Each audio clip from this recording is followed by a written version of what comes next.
The departure of US President Donald Trump from the White House will not be enough to bridge the deep divisions among Americans. So says former President Barack Obama. People have different views, and democracy is always going to be contentious. I distinguish between that and the demonization of opponents, the flouting of institutional norms and rules that govern how our democracy is supposed to function. The kinds of things that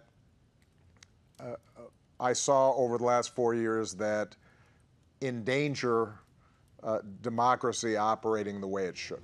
In his new book, A Promised Land, Obama makes several revelations, like the fact that he had warned India's government against rising anti-Muslim sentiment as far back as 2010, and that his Vice President Joe Biden did not agree with the decision to send US forces to take out Osama bin Laden. Critics say the account of Obama's time in the White House is expected to generate unprecedented demand. Crown Publishing Group is printing 3 million copies of the first edition. Bookshops are stacking their shelves with thousands of copies, with pre-orders piling up weeks in advance. 2 other books by Obama, Dreams of My Father and The Audacity of Hope, were New York Times and Amazon bestsellers. Former First Lady Michelle Obama's memoir, Becoming, has also sold millions of copies. In 2018, Forbes estimated the family's net worth at $40 million. Since then, they've added at least another $60 million to their fortune, largely through book deals and a partnership with Netflix. The memoir comes as many bookstores are struggling to survive. Large chains like Barnes and Nobles have reopened their outlets after lockdowns in the US and Europe were lifted, but they say business is slow. When you come into our stores, it will be a little different. We have hand sanitizers, we have social distancing marked out so that you find it easy to keep an appropriate distance from other people in the stores.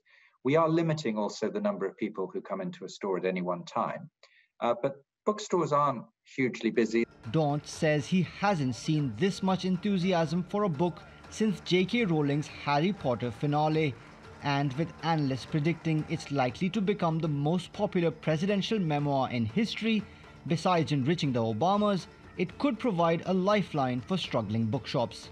Mobin Nasir, TRT World. All right, let's get more on this from Mark Perry. He's a senior analyst at the Quincy Institute think tank. He's also an author and a historian and joins us now from Washington, D.C. So great to have you on the program with us. A Promised Land is expected to be one of the biggest book launches of 2020, if not the biggest book launch, and certainly the largest for any former U.S. president.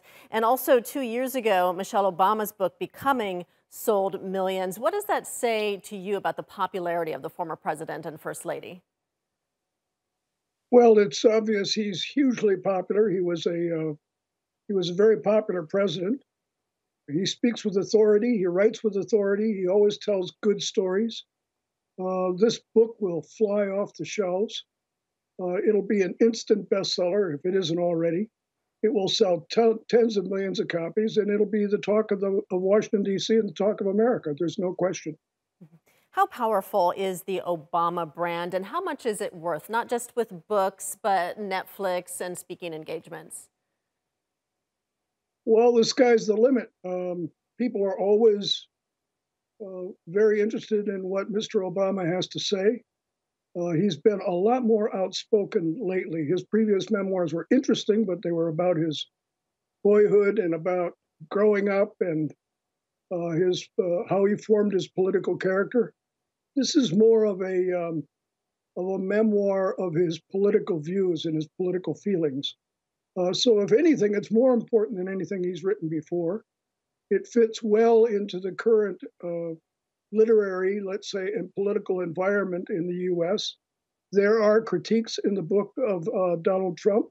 So it's of huge interest. And, it's hard to assess what this does to the Obama brand. The Obama brand has always been at its peak since the day he was elected president. Why do you think Barack and Michelle Obama resonate with people so much? You know, that 4 years later, we're still seeing their popularity seemingly continue to grow. Well, they're both very plain spoken, earthy. They're from the Middle West, standard kind of a American story of rags to riches, let's say, or from a backbencher in the Illinois legislature to president of the United States in very quick order. He had a very successful administration. There were certainly some detractions from that. He didn't have universal acceptance, we know that, but he's widely respected. He's even respected among his political enemies as a decent fellow. John McCain, the late John McCain, loved Barack Obama and gave him as much credit as I think it was possible for an opposition candidate to give. So this is, this is an American, frankly, Barack Obama is an American icon. And this book, I think, emphasizes that, underlines that. What do you think this all means for the lasting power of Obama's legacy, the fact that his popularity continues to grow and he has such a popular brand? Well, speaking as a historian, we're not going to know for quite a long time. We're not going to know for 100 years. We've had a revival recently of some presidents that were viewed very negatively. Ulysses S. Grant is now considered a very strong national character, but after his death, he was downgraded as kind of just an average guy. Now we know, given the passage of time, that that's not true. So we'll have to see. I think that it's clear, however, despite the future verdict of history, which is unknown, that this man is widely respected. That's not going to change.